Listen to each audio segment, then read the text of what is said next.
painted red. So here this graph is the size of the so-called giant component, which is just the largest one. So you just keep on doing this. And at the beginning, most nodes are not connected. So the probability that, let's say, two nodes will be connected is such that the giant component will not grow very much because you don't have large components. But still, you start forming components of certain size. So here you have several.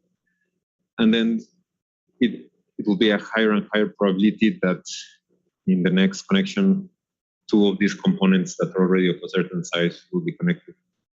So there's a phase transition where suddenly most of the nodes are connected. So now very quickly, the giant component grows.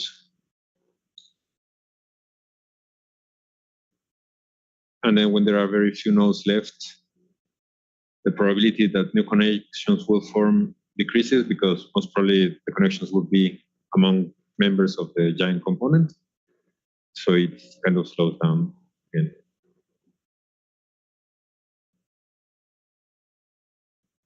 So there's an analytical solution for this.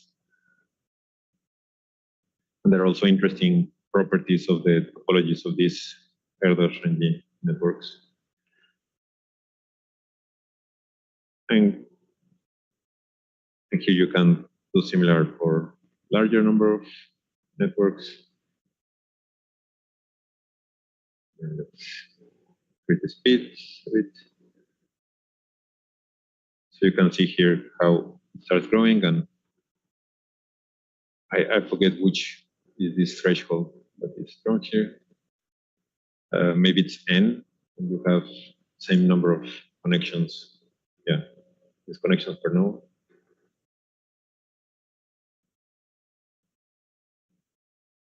Then around that threshold, then you expect the sudden transition towards a giant component where more than half of the nodes are connected in the giant component.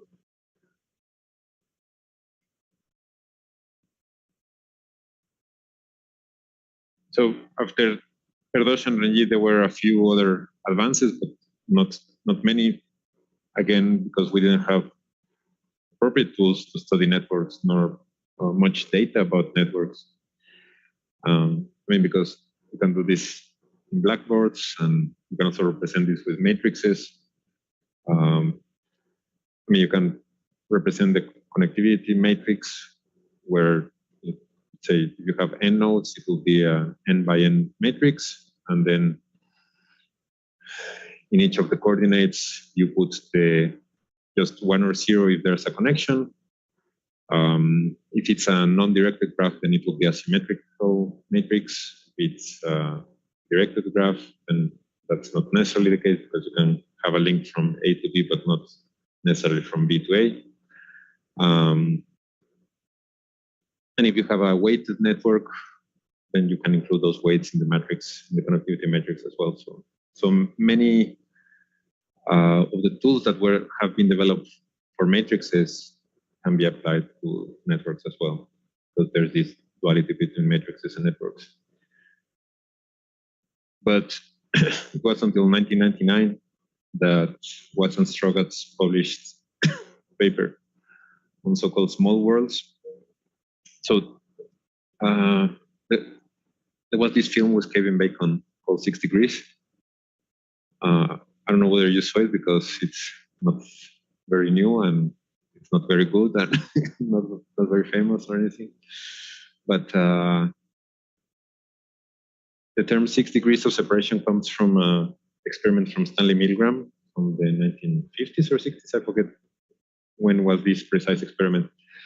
And he asked people to, let's say with postal mail, to send a letter to a name that most probably you didn't know who he was, but you should send it to someone who might know that person. So they traced the trajectories of the letters, and on average it reached in 6 steps. their destinations in the United States, from somewhere in the Midwest, I think, to somewhere in the Northeast. I forget the details of the experiment, but let's say this expression of 6 degrees of separation comes from that experiment. And now, if you calculate the similar equivalent, which is known as the average path length for social networks such as Facebook or Twitter, I don't know now, but a few years ago, Facebook was like 4, and Twitter it was like 3.8 or something like that. Back in that day, Facebook was non-directed graph because it was just friendships. So let's say if A is friends with B, then B is also friends with A. Later, they introduced this follow link that there are some pages or accounts that other accounts follow, but it's not necessarily symmetric anymore. And in Twitter, of course, it's not symmetric. If one account follows another, it doesn't necessarily follow that it will be reciprocal. So you have accounts with millions of followers, whereas in Facebook a few years ago, you couldn't have accounts with, say, more than a few thousand friends. So that's why in Twitter, the average path length was shorter than in Facebook, because you have these hubs that serve as shortcuts. But that doesn't mean that it's easy to traverse because of this directness of the network. But anyway, there was this expression of small world, let's say, led by these experiments of 6 degrees. And Watson Strogatz proposed a model where they start with a regular network. So here you can see properly, but the nodes are connected with their, I think, 4 neighbors. So for example, this one in the top is connected with these 2 and with these 2, if I'm not mistaken, or maybe just with their closest neighbors, I don't remember. And then you pick, let's say, one connection at random, you unplug it from one node and you plug it in another node at random. So you do like this. This rewiring continues, and you just repeat. And here they plot the average path length, which is on average how many steps it takes to go from any node to any other node. And then in blue, the clustering coefficient, which is a measure of basically how many of your neighbors are neighbors among themselves. So this gives you an idea of community. So regular networks, as this one began, they have a long average path length, because let's say if you start here and you want to go all the way here, you need to go several steps, I mean, n over 2. So I think the average path length of this network would be n over 4, which is the average of going everywhere. And it's long average path length. But it has a very high clustering coefficient because, let's say, most of my neighbors are also neighbors among themselves. And in the opposite extreme, a random graph, Erdogan graph, they have a very short average path length. This random connectivity allows you to go from any node to any node in relatively few time steps, but they have a very low clustering coefficient. Since it's random, the probability that the neighbors of your neighbors are also neighbors, sorry, the probability that your neighbors are also neighbors among themselves is very low, unless you have very high connectivity. So these so-called small world networks, again, there is a threshold where you have still a high average path length, but already a low clustering coefficient. Sorry, the other way around, it's here. You have still a high clustering coefficient, but already a low average path length. the sense that the shortcuts decrease faster the average path length before the structure of the network is lost, in the sense that which is reflected in this clustering coefficient. And if you continue, then you'll end up with a random graph. And the next year, Laszlo Barabasi and Recalvert proposed their famous model on the preferential attachment. So this was in the year 2000, and in the decade of the 1990s, there have been several papers that just analyzed data of networks like the World Wide Web, protein interaction networks. I forget, but all sorts of networks, and they were finding that they could be fitted with a power law. An exponential function that if you plot in log-log scale, you get a straight line. And many people were saying, oh, we found a power law here and a power law there and power laws everywhere. And at first I didn't know what was so special about them. It's like, well, yeah, some distributions are Gaussian and some distributions are scale-free.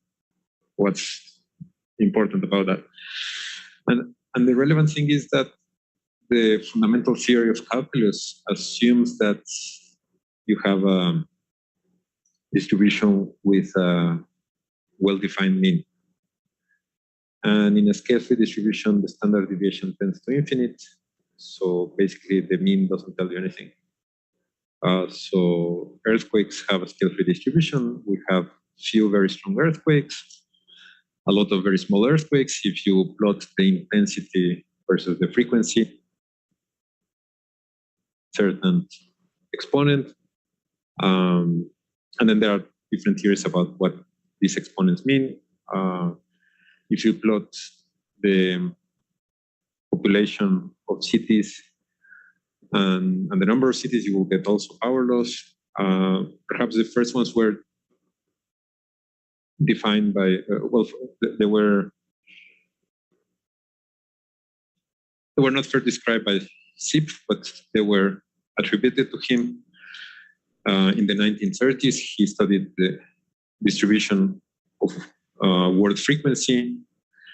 He began just counting the words in James Joyce Ulysses, and he plotted the distribution. So the most frequent word was "the", the second most frequent word was "of", the third most frequent word was "and", and so on.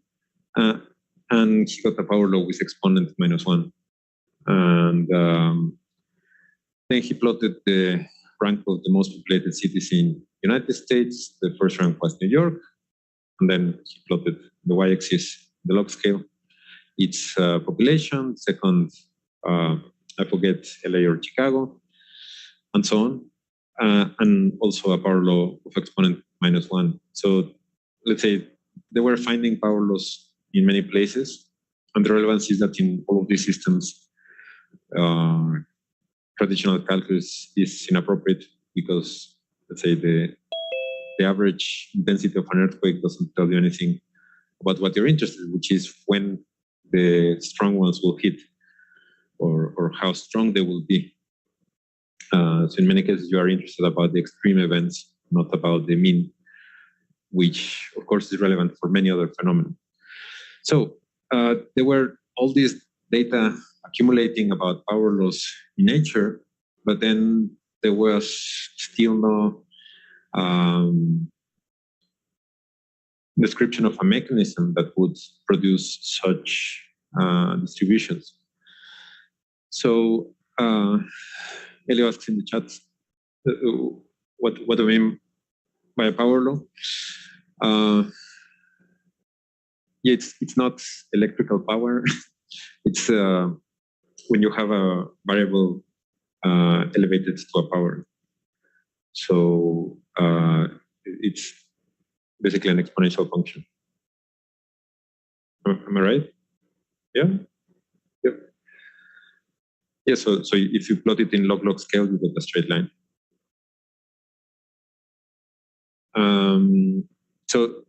Barabas and Albert proposed a model of network growth called preferential attachment that produces networks with a scale-free topology.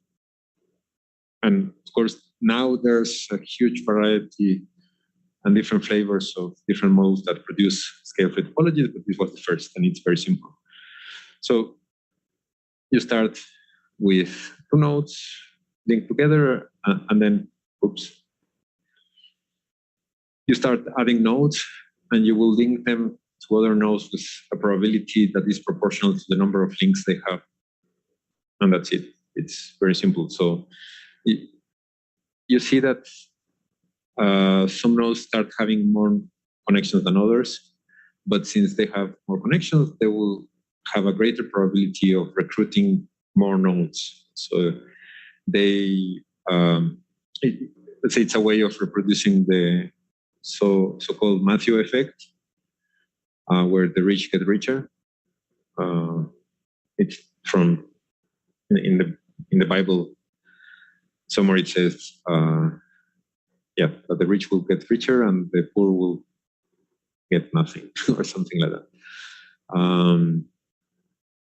And actually, the income distribution or the wealth distribution also follows a power law, which you can see here in log-log scale, here in normal scale.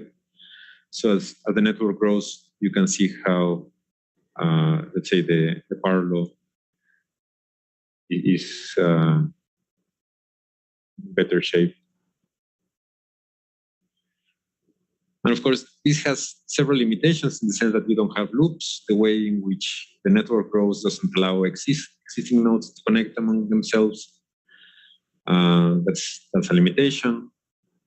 And of course, it is one mechanism to produce scale-free topology, but it doesn't mean that all the scale-free topologies that we find in nature were produced with this mechanism. I mean, there are other mechanisms that also produce such a topology. But it was like one of the first works in this. So we can say that network science began with these two papers, Watson Strogatz and Barabas y Albert. And there have been many other works related to modularity, community detection, to multiplex networks. So multiplex network is one where you have different layers, and the nodes can have different topologies in different layers. So one of these can be seen as temporal networks, which is one type of multi-layer networks where, let's say, each layer is an instant in time. So for example, there's the network of Enron emails. Enron was a company that went bankrupt because, let's say, they, I forget exactly what they did, but it was a big scandal back in the day. So all their correspondence was made public somehow, and you can analyze day by day the topology of interactions, who was sending emails to whom. And of course, this changes every day considerably. Or you can have, in a city, the multi-layer network of public transportation systems, where each layer will be different transportation modes. You can have metro, metrobus, peceros, walking, and so on. And the nodes will be the stations or the corners, and the links, well, the paths between the stations or the corners. So for example, if we just focus on the metro and metrobus layers, you can see that they share some nodes, but then they don't share most of the nodes, and they have different dynamics, but then you can go from one layer to the other. So there have been many algorithms that were proposed for networks extended to multi-layer networks because, I mean, one of the big problems of networks is to find the shortest path between two nodes. And let's say in small networks, you can basically explore exhaustively all possible paths. But in larger networks, let's say with millions of nodes, then the problem grows exponentially difficult, and then you need to use, let's say, clever methods to find perhaps not optimal paths, but close to optimal paths. And I mean, operations research focuses on that. What else?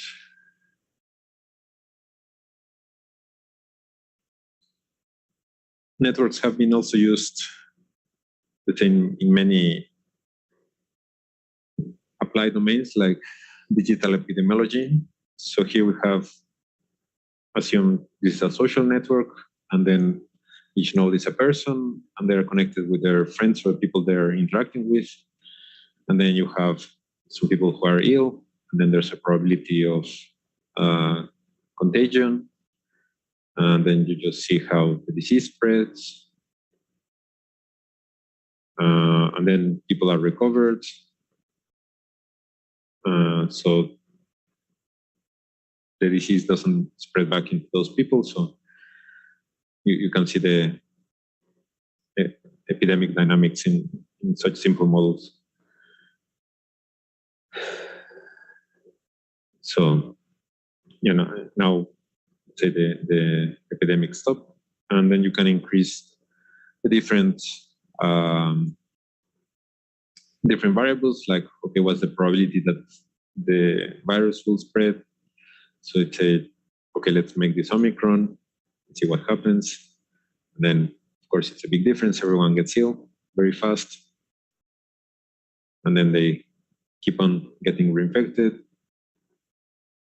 And I mean, this particular network is not very realistic because it is known that social networks have small world topology. There were also some works of for example, the Swedish sexual network, that most people had very few partners, but few people had, I don't know, more than 1,000 partners in the last few years or something like that. So if you have, in a social network, you have such a skewed distribution where few nodes have lots of connections, then if you want to spread, to stop the spread of a disease, you should focus on the hubs, which are those with most connections, and it will be much more effective than trying to protect everyone. So, I mean, there have been many proposals, so for example, to devise what would be the optimal vaccination campaign. You have a limited number of vaccines, who you should vaccinate, prevent the spread of the disease. And of course, what most countries did during the pandemic was to vaccinate first the most vulnerable, instead of vaccinating those who could contagiate the most vulnerable, if you have limited amount of vaccines. Well, no, the healthcare workers were the most exposed anyway. So, I mean, that was a debate which took place in the early months of the pandemic. And I mean, the study of networks has led to many interesting details. So, for example, there's this friendship paradox. So, on average, your friends have more friends than you have. And you say, but why? On average, we should all have the same number of friends.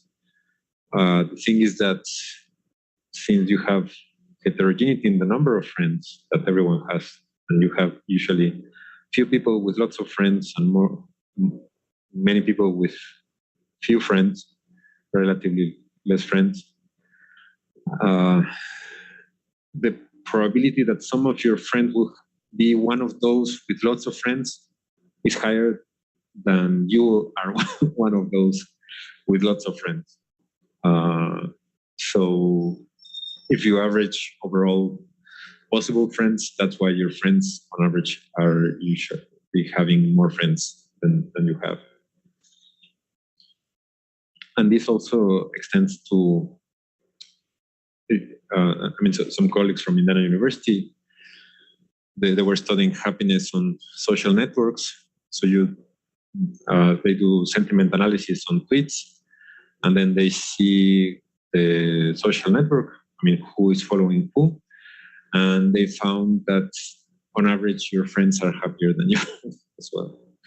So it's like they call it the happiness paradox, but it's a similar explanation. So overall,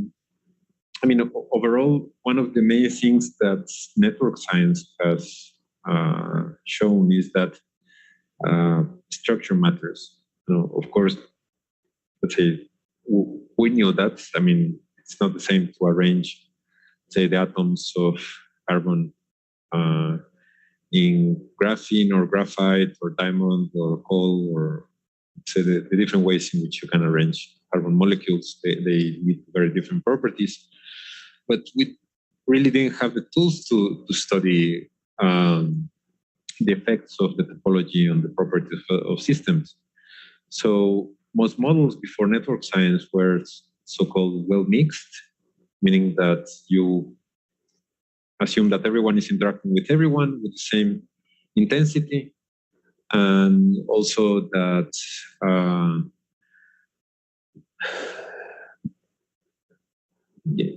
like everyone had the same probability of having the same number of friends, of doing the same type of activities.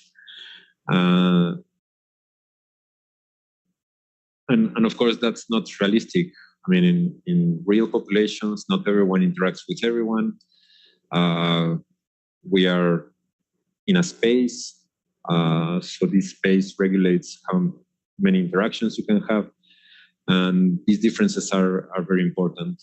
So most of the studies of network science are comparing what are the dynamics of networks with different topologies. So you kind of implement the same rules for nodes, but then you change the topologies and see what's the effect. So some of the examples have to do with game theory. So perhaps the most common problem of game theory is the prisoner's dilemma, and it has been used to study the evolution of cooperation. And you can play prisoner's dilemma in a well-mixed population, so that all the agents play against all agents, and it's usually very difficult for operators to prevail. Defectors end up taking over the population. But then if you have a spatial arrangement, basically you put players in a grid and they only play with their neighbors, then you have very different dynamics. And then if you have different network topologies, so they're playing in a scale-free network, then you also tend to have different topologies. And similarly with oscillators that we mentioned when we were seeing synchronization, it's very different to synchronize in networks of oscillators that are regular, that are heterogeneous, or let's say with scale-free topology or with a modular topology, because let's say the local dynamics lead to changes in global patterns. So that's some of the big differences that we've had with network science. And one of the things that we are seeing, starting to explore, so we could call this organization in networks that are not regular structural heterogeneity, meaning that if you have a regular grid like a cellular automata, basically the connectivity or the neighborhood of each element is the same. So you can call that homogeneous, structurally homogeneous. And if you have something like a scale-free network or a modular network, then that is structurally heterogeneous. And let's say network science already showed that there's a big difference whether you have this homogeneity or heterogeneity. Many features that are desirable in complex systems are achieved much easier with structural heterogeneity. And what we're exploring with random Boolean networks and the Ising model and in other in other domains is that temporal heterogeneity also benefits these properties of complex systems. So the fact that here you have some elements with more connections than others, and temporal heterogeneity, you have some elements that change slower than others. And only that gives you several desired features of complex systems. And another thing that we want to explore is something we're calling functional heterogeneity, which is basically, instead of having all elements with a similar type of function, to have some that are more complex functions and others with more simple functions, and see whether that leads to a similar effect. Studying different types of heterogeneity and its effect on complex systems.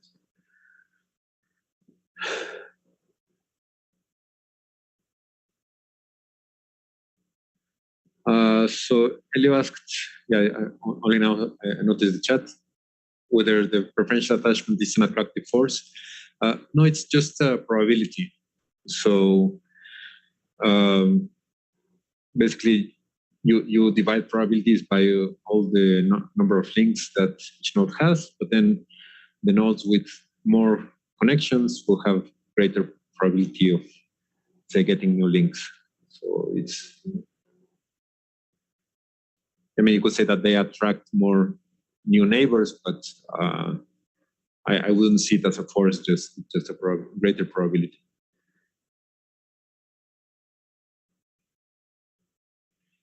Yeah. Are there any more questions, comments? We have microphone. Yeah, now we need to use the microphone. A little question. What's the difference between an agent in the network and a walker, a random walker in the network doing the jumps? Yes, I think in NetLogo you don't have random walkers. You can make them. Well, it's just a matter of definition, because in NetLogo, like, all the turtles are agents. And I think the links are also agents, but just like a type of agent. So they kind of reused the terminology that they were using of agent-based modeling. Say, okay, let's use it for network science. So it's relatively easy to model networks. Let me see the code here, whether this will be simpler.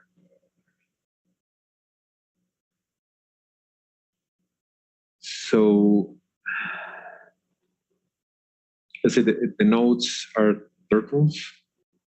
So you create them specially, and then you tell them against who they are attached with this function make node. And then this make node calls this function find partner, which returns a turtle, I suppose, with probability of getting, depending on their number of links. And then links also becomes like a type of a class of agents. So you can have these functions, one of links, one of both ends, and just like you were able to use one of turtles and things like that. So in NetLogo in particular, once you build such a network, then you could say a random walker, or go from this node to one of the neighbors with certain probability, and then start doing a random walk on networks. So that could be like another type of agent that traverses the network, which could be like an ant or something like that.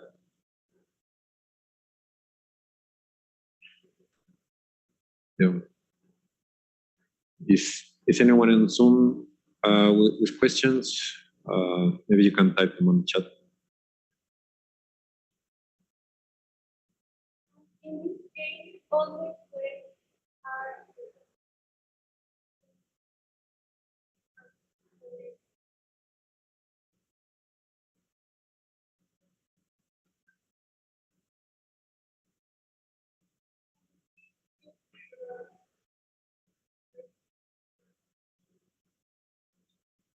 In the preferential attachment model, yes.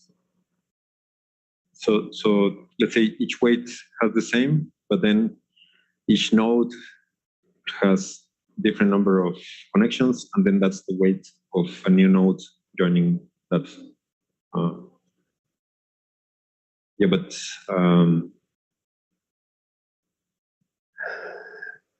you can check the dictionary of NetLogo.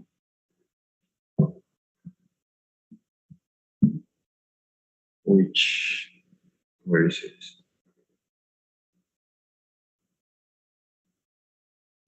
Here.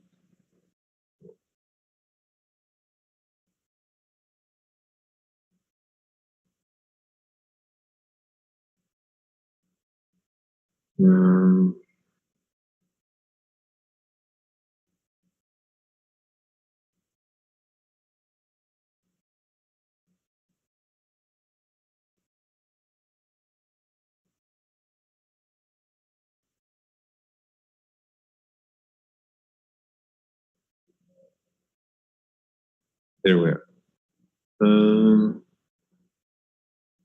Let me change.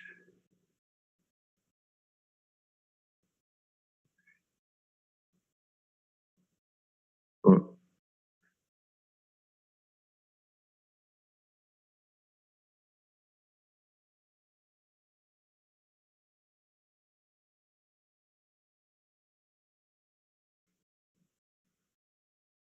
Okay, so here in the NetLogo dictionary, you can see all the functions that you can use, and each one has examples. So it's a good place to start. And then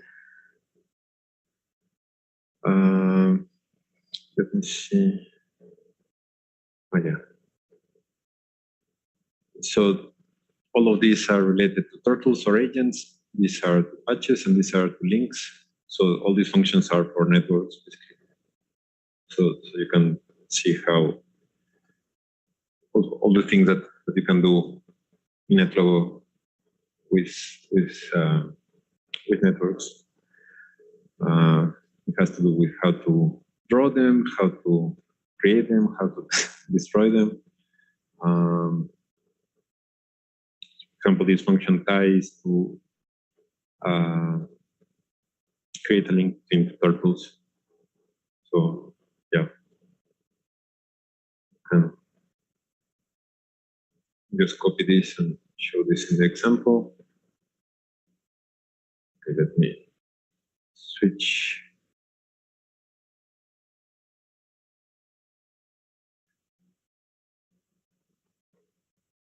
Here in the observer, you can just type it code. So let's say we created 2 turtles, and each one was moved 3 steps. And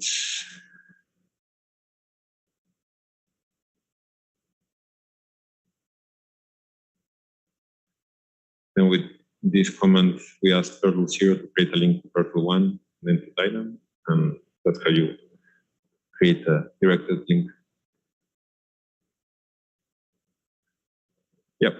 So, I mean, if you want, just go to the code of the models and start seeing how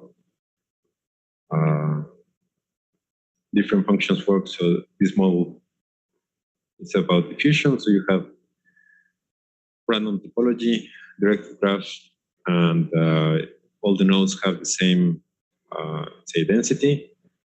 And then basically there's a flow from the nodes to the downlinks. And this leads that there are some nodes that have lots of flow getting into them and they get big, and other ones that, say, have only outflow, so they get empty, and some others that get balanced, like, for example, these 2. And then if you, well, you can rewire, and then you see how the flow moves through the network. But if you increase the connectivity, Oh, no, I don't want to keep rewiring.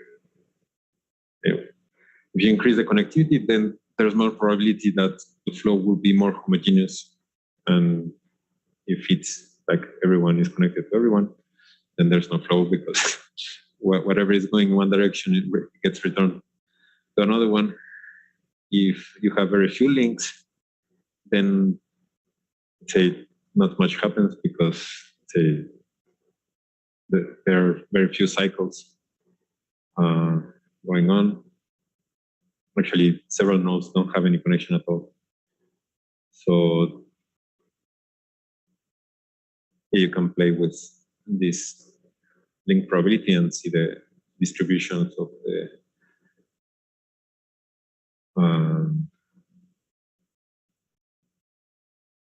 the masses. So here you have few with lots of flow accumulated and several with no flow at all. I forget which shape had at 50%. Yeah, well, this is linear, so I don't know whether this would be a power law or not, or exponential or what.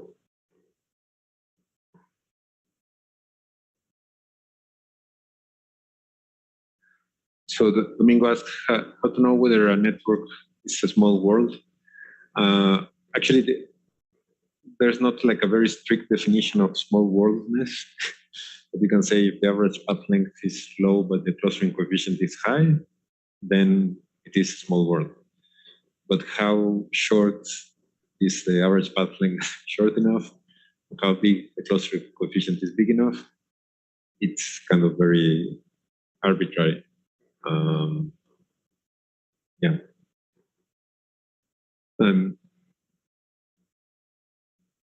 Actually, not like the small world network model was very popular in its time. But let's say it hasn't been used a lot to describe real networks because it's kind of very particular. I mean, related to Domingo's question, it's difficult to define properly small world nets. Also, for example, scale-free networks produced with preferential attachment, they also are small world, but their topologies are different. So also there have been many other network measures that have been proposed. So there is centrality,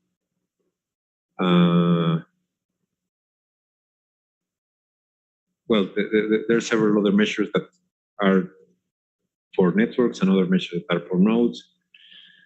So for example, some colleagues a few years ago, they evaluated different measures for urban street networks for different cities. And they found like 4 different classes of cities with specific topologies. But then they wanted to get like a measure of how was the navigability on a city, depending on its topology. And they proposed a measure called inness. And I forget exactly how it's defined, but this measure inness reflects better what we are interested when we are trying to have traffic or whatever like this flowing through a network. Yeah, because if you want to design say, a traffic network, then you want to avoid bottlenecks. You want to see what effects might occur that if one node or one link gets saturated, how does that affect other nodes, other links? And if you already have some bottlenecks, how to best resolve that traffic that is generated there. So as you can see, there are plenty of applications, and it's in just a couple of decades this has exploded, and there are many opportunities for new developments. So one of these that is just beginning to be developed is hypergraphs. So networks represent relationships between two elements, but in some cases you want to represent relationships between more than two elements. So instead of just node A and B, node A, B, and C, and these have some relationship. And mathematically it's easier because let's say you just type out these amount of elements are related, but then it's more difficult to draw. If it's just three, then you can draw a triangle, but if you have several links between triads of nodes, then they all get all bunched up and it's very difficult to represent. So yeah, there have been some extensions of measures of networks towards hypergraphs. And sometimes people just kind of cheat a bit in the sense that instead of representing a triad explicitly, then they do it with networks, but then they link all together all the members of that group. Sometimes it works and sometimes it's not so elegant. So yeah, I guess also in nature, many interactions are pairwise. There are not so many relevant interactions that are that cannot be represented with pairwise interactions. So that might be another reason. If there were like some very important problems that required hypergraphs, then very probably this would have been applied already because they are there already for decades. It's that not much has been developed with it.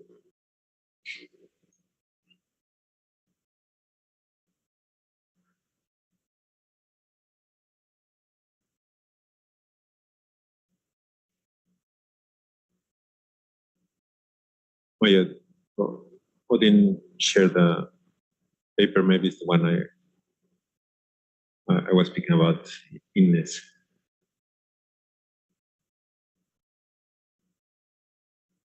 Okay, so if there aren't any more questions, I'll see you on Thursday. And next week, you'll be presenting your project advances. So it will be like last time, no need to prepare a presentation, but if you want to prepare a presentation, go ahead. It's not restricted.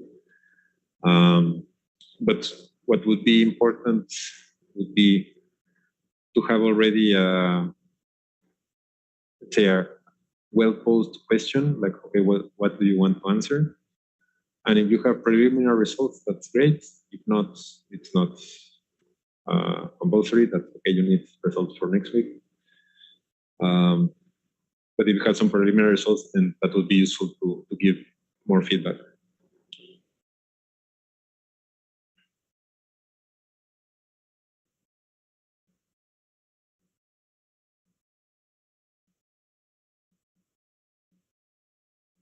Yeah. So see you on Thursday.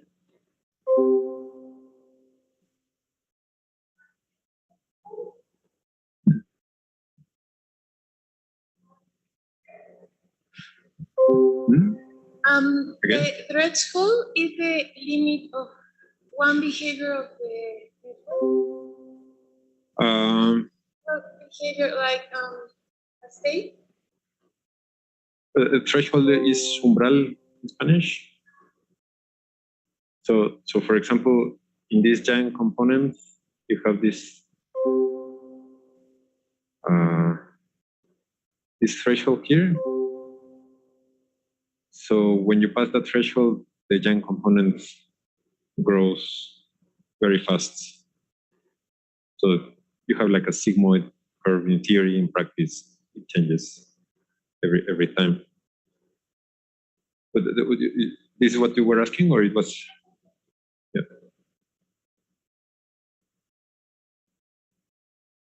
I guess it would be a synonym of phase transition. But here you have lots of disconnected components, and suddenly you have one big component.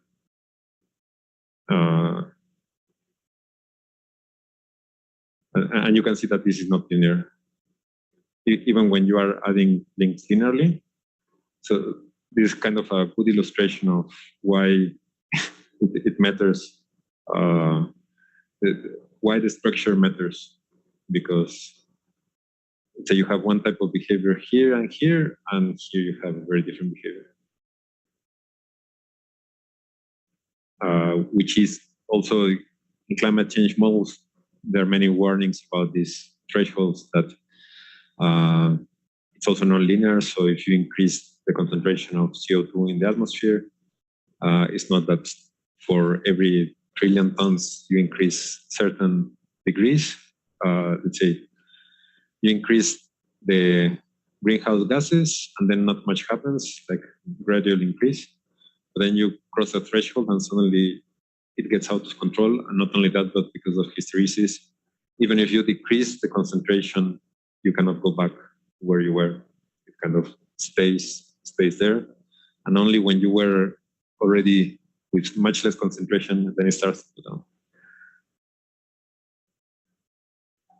Yes.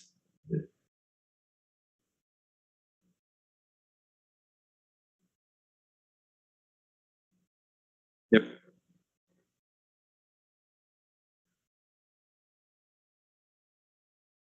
Muchas gracias, Oscar.